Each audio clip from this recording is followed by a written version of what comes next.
But it's interesting stuff if you're just dipping your toes in thoroughbred racing, because this period of a young horse's life, often there's not that much known about it or publicly available.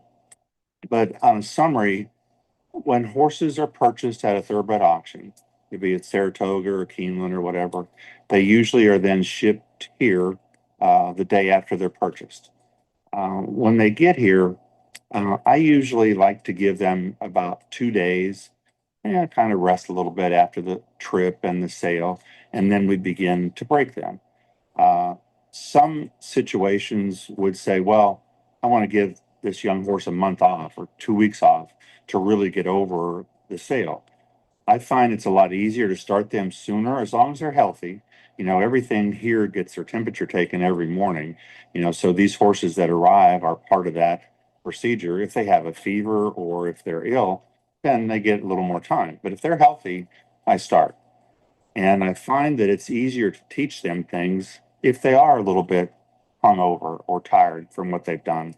If you stick them in a rest only environment for 3 weeks, you produce a bunch of fire breathing dragons that are more interested in being mischievous than learning something. So I think the early learning process goes more smoothly if they're not full of a bunch of pent up energy.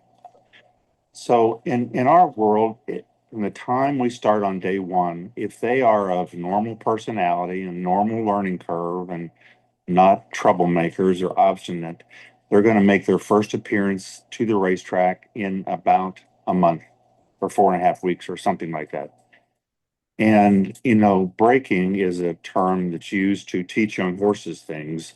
I know in some social media outlets, breaking has a negative connotation because it implies you're doing, aggressive things to the young horses.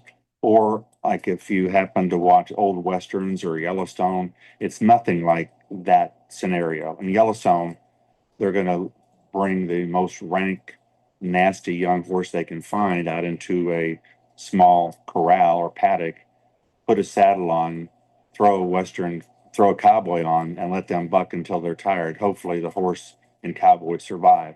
In this world, it's nothing like that. So when we start, they'll begin in the stall. With their stall's their house, which is like a 12 by 12 box stall, a lot of bedding, a lot of hay. It's home. They'll begin just by putting a bit in their mouth and the bridle over their head and on their ears. And these whole things, as a horse masters one task, then we move on to the next one and the next one and the next one. So to begin with, put the bridle on. Next, they'll put a saddle on and just lay it on their back without tightening the girth around their abdomen. And each time when they do something new, they'll then turn the horse in circles around the stall. So they're used to the feel of this tack while they're walking. Then the next step is to tighten the girth lightly, tighten the girth more, and then put some weight on the young horse's back. And that initial weight is just the rider getting up on top of the horse's back, on top of the saddle, laying on their belly. I mean, it's called bellying, which is a very ingenious term, but they do that and turn left, turn right. After they've mastered that, then they go to straddling the young horse. So they'll get on their belly and then put their right leg over top of the horse to the right side, left leg on the left side. So now they're sitting on baby horse. Turn to the right, turn to the left.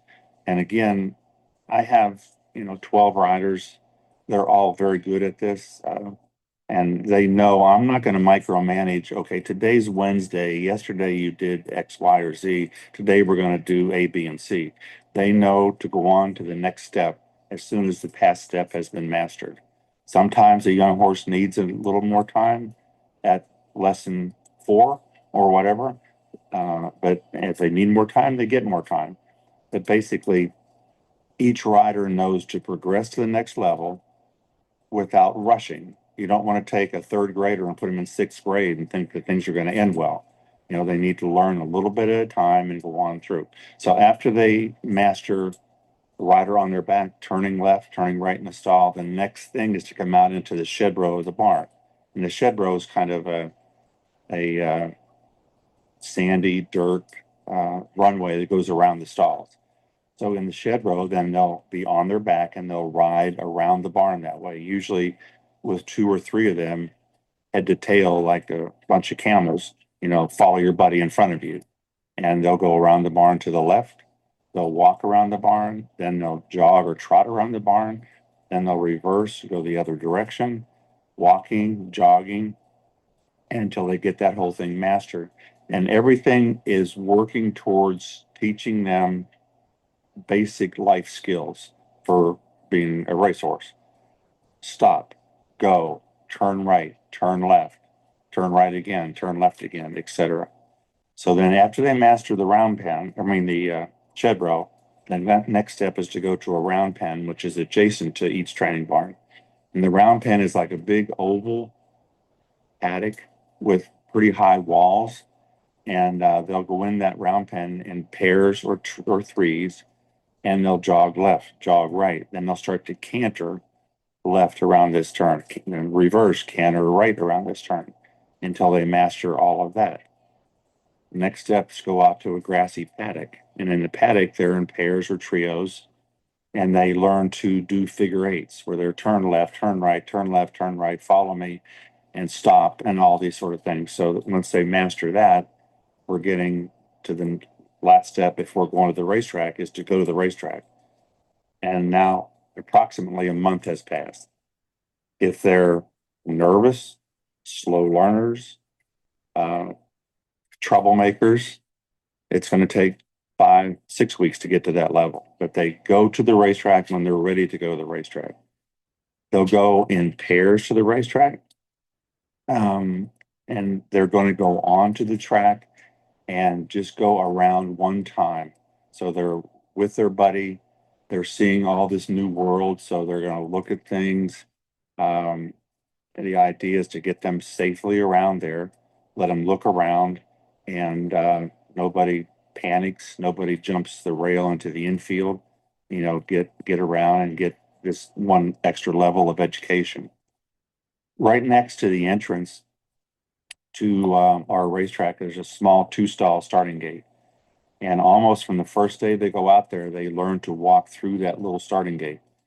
And that's in a progression of teaching them not to be afraid to walk into something confined.